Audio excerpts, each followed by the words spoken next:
नमस्कार, स्वागत है आप सभी का आज की हिंदी पाठशाला में। आज की साहित्य की कक्षा में हम पढ़ेंगे क्षितिज भाग 1 में संकलित पाठ 2 लहासा की ओर।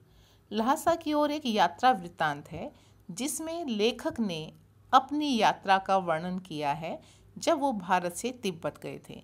तो लेखक के जीवन के बारे में हम इस पाठ में जानते हैं कि उनके साथ यात्रा में उन्होंने कैसे अनुभव प्राप्त किए। तो उस पाठ को पढ़ने से पहले हम लेखक राहुल सांकृत्यायन का संक्षिप्त सा परिचय जान लेते हैं। तो आइए पढ़ते हैं लेखक का परिचय। राहुल सांकृत्यायन का जन्म सन 1893 में उनके ननिहाल नाना का घर, ननिहाल गांव पंदहा, जिला आजमगढ़, उत्तर प्रदेश में हुआ। उनका पैतृक गांव यानी कि पिता का दादा का घर पैतृक गांव कनैला था। उनका मूल नाम केदार पांडे था कि बचपन में जो नाम रखा गया, जिस नाम से शिक्षा ग्रहण की, वह नाम था केदार पांडे। उनकी शिक्षा काशी, आगरा और लाहौर में हुई। सन 1930 में उन्होंने श्रीलंका जाकर बौद्ध धर्म ग्रहण कर लिया। तब से उनका नाम राहुल सांकृत्यायन हो गया। तो उन्होंने नाम बदल लिया बड़े होने के बाद। राहुल जी पाली, प्राकृत, अपभ्रंश, तिब्बती, चीनी, जापानी, रूसी सहित अनेक भाषाओं के जानकार थे, क्योंकि उन्हें इतनी सारी भाषाओं का ज्ञान था। और आप समझ सकते हैं जिसे इतनी भाषाएं आती हैं वह कितना विद्वान व्यक्ति होगा। तो उनकी विद्वता के चर्चे हर तरफ थे, इसी कारण उन्हें महापंडित भी कहा जाता था। सन 1963 में उनका देहांत हो गया। राहुल सांकृत्यायन ने उपन्यास, कहानी, आत्मकथा, यात्रावृत्त, जीवनी, आलोचना, शोध कहते हैं रिसर्च, अनेक विधाओं में साहित्य सृजन किया। विधा होता है टाइप्स, जैसे पोइट्री और प्रोज आप लिटरेचर के दो पार्ट पढ़ते हैं। पोइट्री यानी कि कविताएं, और प्रोज में ये पाठ आ जाते हैं। अनेक विधाएं होती हैं जिसमें से अनेक पर उन्होंने अपना हाथ आजमाया। उपन्यास भी लिखे, कहानी भी लिखी, आत्मकथा भी लिखी, यात्रा वृत्तांत भी लिखे, जीवनियाँ भी लिखी, आलोचनाएं भी लिखी और शोध भी किया। तो अनेक विधाओं में उन्होंने साहित्य का निर्माण किया। इतना ही नहीं, उन्होंने अनेक ग्रंथों का हिंदी में अनुवाद भी किया। यहाँ एक बात कहना चाहूँगी, जो अनेक शब्द है कई बार बच्चे अशुद्ध प्रयोग कर देते हैं, अनेकों लिख देते हैं, जबकि अनेक स्वयं में ही बहुवचन है। एक का बहुवचन अनेक, तो अनेकों शब्द का प्रयोग आप न करें। अब उनकी पुस्तकों के नाम दिए गए हैं जो रचनाएं उन्होंने की। मेरी जीवन यात्रा, अपनी आत्मकथा, अपने जीवन के बारे में बताते हैं। उन्होंने 6 भाग में उनकी पुस्तक प्रकाशित हो चुकी है, 6 भाग उसके आ चुके हैं। अगली पुस्तक है दर्शन दिग्दर्शन, 22वीं सदी, वोल्गा से गंगा, भागो नहीं दुनिया को बदलो, दिमागी गुलामी, घुमक्कड़ शास्त्र। ये सभी उनकी प्रमुख कृतियाँ अर्थात रचनाएं हैं, पुस्तकों के नाम हैं। साहित्य के अलावा दर्शन, राजनीति, धर्म, इतिहास, विज्ञान आदि विभिन्न विषयों पर राहुल जी द्वारा रचित पुस्तकों की संख्या लगभग 150 है। 150, लगभग 150 के करीब वो पुस्तकें लिख चुके हैं। तो सरल कार्य नहीं है पुस्तकें लिखना। तो उन्होंने कितना अनुभव अर्जन किया होगा, कितनी यात्राएं की होंगी, कितनी पुस्तकें पढ़ी होंगी, इतनी भाषाओं का ज्ञान उन्हें था। तो निस्संदेह उनका ज्ञान का दायरा बहुत विस्तृत था, तभी वो ये कार्य असंभव सा कार्य संभव कर पाए। राहुल जी ने बहुत सी लुप्त प्राय सामग्री की जो पुस्तकें या कुछ चीज़ें ऐसी थी जो खोने के कगार पर थी, उपलब्ध नहीं हो पाती थी आसानी से, उनका उद्धार करने का कार्य किया। क्योंकि यात्राएं की खूब सारी, मंदिरों में, पुराने मंदिरों मठों में गए, वहाँ पर जो पुस्तकें जीर्ण शीर्ण अवस्था में थी उनको पढ़ा और उन्हें एक फिर से नया रूप देकर हम सबके सामने वो लाए। तो उस लुप्त प्राय सामग्री का उद्धार कर अत्यंत महत्वपूर्ण कार्य उन्होंने किया है। यात्रावृत्त यानी कि यात्राओं का वर्णन करना, वो यात्रावृत्त होते हैं। यात्रावृत्त लेखन में राहुल जी का स्थान अन्यतम है कि कोई दूसरा उनके हिसाब जैसा लिख ही नहीं पाता जैसा वो लिख पाते थे।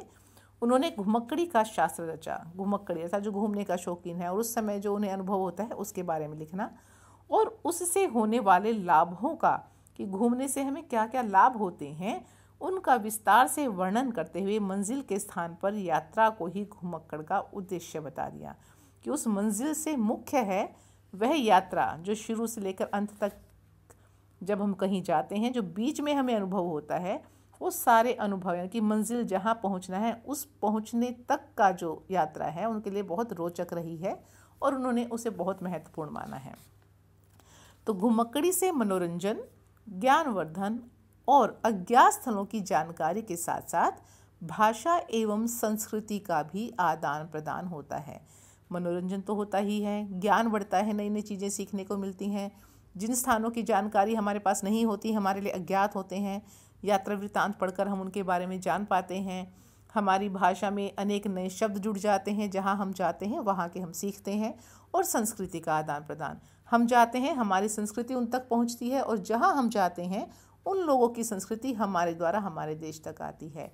तो राहुल जी ने विभिन्न स्थानों के भौगोलिक वर्णन के अतिरिक्त यानी कि भूगोल के बारे में, ज्योग्राफी के बारे में बताया है कि वहाँ के क्षेत्र पहाड़ी हैं, मैदानी हैं, जंगली हैं।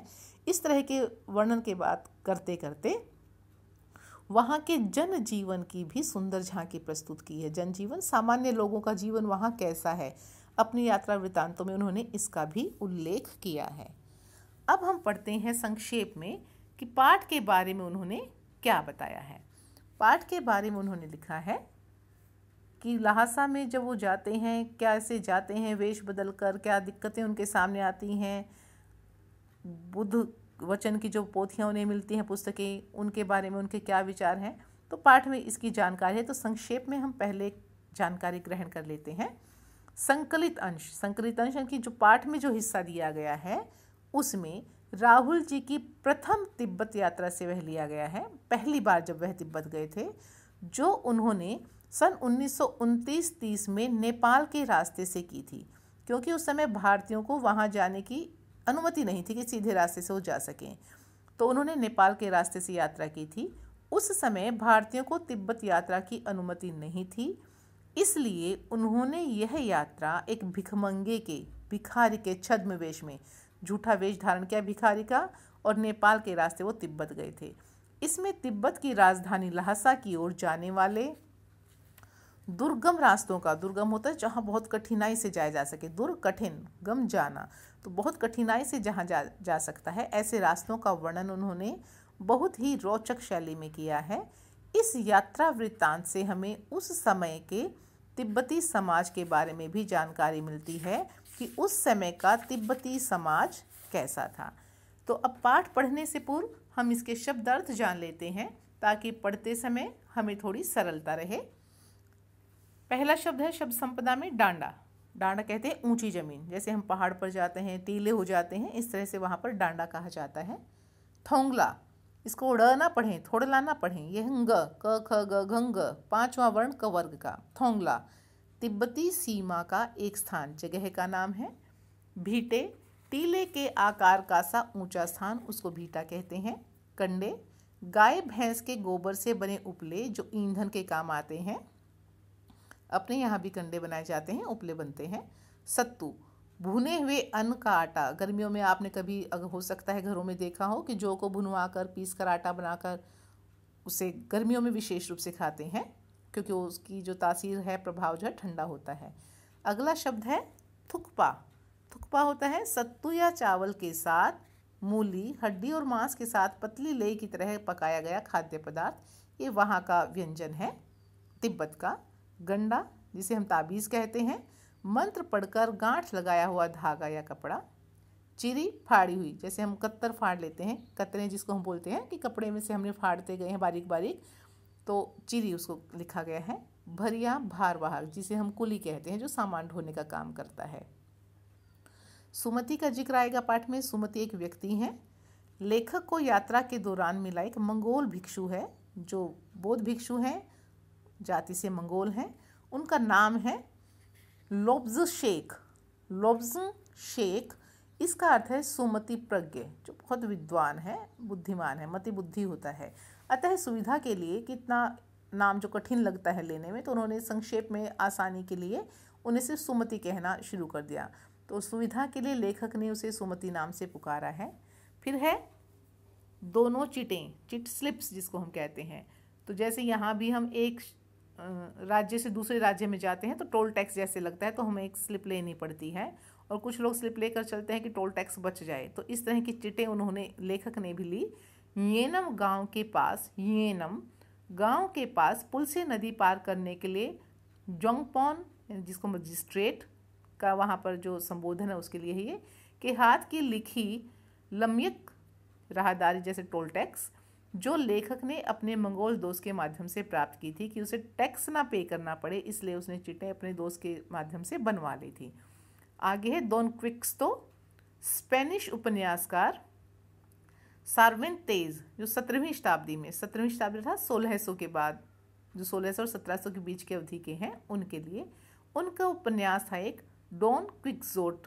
उसके नायक का नाम है, उसके हीरो का नाम है, जो मुख्य पात्र है उस उपन्यास का डॉन क्विक्सटो, वो जो घोड़े पर चलता था उसका नाम है, उसका जिक्र भी पाठ में आता है। तो पाठ हम पढ़ेंगे अगली वीडियो में। अभी सिर्फ इतना ही। आप उससे पहले पाठ का अध्ययन, अगर आपके पास पुस्तकें हैं तो पढ़कर अवश्य रखें, कठिन शब्दों को रेखांकित करें और जो पूछना है उसके बारे में अवश्य पूछें। तो कल हम पढ़ेंगे पाठ ल्हासा की ओर। तब तक के लिए धन्यवाद।